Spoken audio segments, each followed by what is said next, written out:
Hello नमस्कार channel में आपका स्वागत है। आपको बहुत ही महत्वपूर्ण जानकारी देने वाले हैं।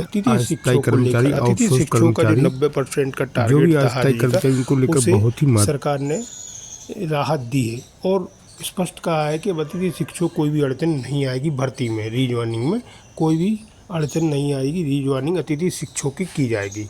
और दूसरी खबर है, शिक्षा मंत्री जी ने बोला है कि अतिथि शिक्षक और नियमित शिक्षक रेगुलर मोबाइल चलाते हैं तो हाजिरी इनको लगाने में क्या प्रॉब्लम है। तो मैं दोनों खबरों को विस्तार से बताऊंगा।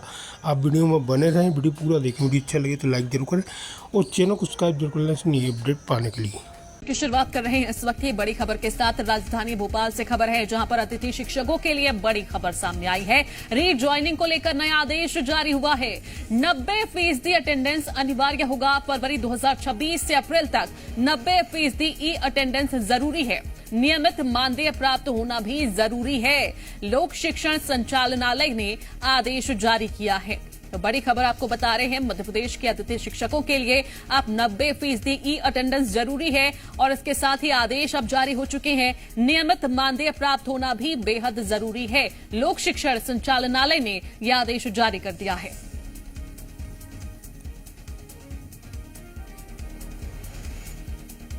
हमारे पास जो प्लेटफॉर्म है उसमें हमें पता चल जाता है कि ये माननीय शिक्षक दिन में कितने घंटे ऑनलाइन रहे। जब हम मोबाइल पे उतने घंटे ऑनलाइन रह सकते हैं तो अपनी अटेंडेंस नहीं डाल सकते। मंत्री उदय प्रताप सिंह का यही बयान इस वक्त मध्य प्रदेश में ई अटेंडेंस को लेकर छिड़ी बहस का सबसे बड़ा केंद्र बन गया है। सरकार एक तरफ साफ कर चुकी है कि ई अटेंडेंस व्यवस्था पर कोई समझौता नहीं होगा, जबकि दूसरी तरफ शिक्षक संगठन इस व्यवस्था के लागू करने के तरीके पर लगातार सवाल उठा रहे हैं। दरअसल सरकारी स्कूलों में ई अटेंडेंस लागू होने के बाद विरोध बढ़ गया है। इसी बीच बैतूल दौरे पर मंत्री उदय प्रताप सिंह ने कहा कि अगर शिक्षक दिन भर मोबाइल का इस्तेमाल करते हैं तो ई अटेंडेंस लगाने में परेशानी नहीं होनी चाहिए। हालांकि मंत्री ने ये भी कहा कि जहां नेटवर्क की समस्या है वहां सरकार समाधान पर काम कर रही है। उनके मुताबिक पिछले दिनों करीब 1000 स्थानों पर नेटवर्क संबंधी दिक्कतें सामने आई थी, लेकिन ऐसे किसी भी शिक्षक की सैलरी नहीं काटी गई। सरकार का दावा है कि तकनीकी कारणों से किसी कर्मचारी के साथ अन्याय नहीं होने दिया जाएगा। बैतूल जैसे कुछ जिलों के कुछ गाँव हैं जहाँ पर इस तरह की दिक्कतें हैं, वो पूरे मध्य प्रदेश में 1000 के आसपास गांव हैं जहां नेटवर्क नहीं मिलता। आजकल आप देखें, जिसके पास मोबाइल है पहाड़ी पे भी है नेटवर्क। अगर हमारे पास जो प्लेटफॉर्म है उसमें हमें पता चल जाता है कि ये माननीय शिक्षक दिन में कितने घंटे ऑनलाइन रहे।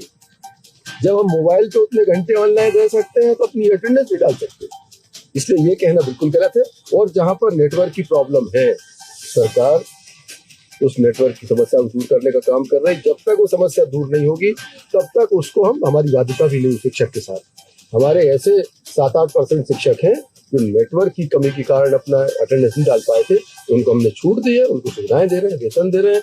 और समान जितना सम्मान ये अटेंडेंस वाले को है उतना ही सम्मान नेटवर्क की समस्या के कारण जो अटेंडेंस नहीं डाल पा रहे उनको भी हमारा उतना सम्मान। अब बात करते हैं शिक्षक संगठनों के पक्ष की। मध्य प्रदेश शिक्षक संघ का कहना है कि उन्हें ई अटेंडेंस से आपत्ति नहीं है, लेकिन इसे न्याय संगत और संवेदनशील तरीके से लागू किया जाना चाहिए। साथ ही सरकार शिक्षकों के निजी मोबाइल, इंटरनेट और सिम के इस्तेमाल को लेकर भी स्पष्ट नीति बनाए। संघ ने मंत्री को ज्ञापन सौंपकर 1 जुलाई के उस आदेश को वापस लेने की मांग की है जिसमें ई अटेंडेंस दर्ज नहीं होने पर वेतन कटौती और संबंधित अधिकारियों के खिलाफ अनुशासनात्मक कार्रवाई का प्रावधान किया गया है। शिक्षक संघ का कहना है कि विभाग खुद स्वीकार कर चुका है कि 90% से अधिक स्कूलों में ई अटेंडेंस सफलतापूर्वक दर्ज हो रही है और अधिकांश स्कूलों में इसकी सफलता 94 से 95% तक है। ऐसे में तकनीकी कारणों से आने वाली दिक्कतों के लिए शिक्षकों को जिम्मेदार ठहराकर